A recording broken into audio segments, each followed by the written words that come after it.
And some areas continue to keep their guard up against floodwaters. That's right. We've seen images sent to our reported inbox from places like Milford. News 8's Allie Reed went back to the scene today to see how people there are handling the rough weather.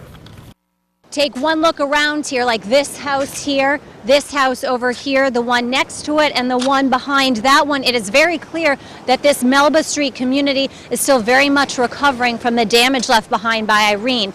That's why the flooding caused by the high tide yesterday and today is making the recovery effort especially difficult. Please move vehicles to higher ground.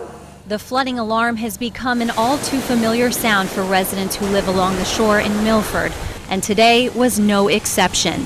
Once the flood warning sounded, residents hopped in their cars to move them to higher ground away from the water. I guess the storm drains are clogged. That's why the water comes in 2 feet. So I'm on my way up over the other street, Welch's Point, to park my car. It's the pits. It's beautiful living on the beach. But this is just not good at all. Not good, especially because many residents are still recovering from Irene, as evidenced by the many crews working away on the shoreline homes. It just keeps happening, so yeah, we're doing, mold and water cleanup, and it just keeps happening. So these people got to deal with this stuff. So the flooding is causing more delays and more work. This whole street was flooded up. We had to get all the vehicles out because it was just coming up really high. It was at least 2.5 feet of water.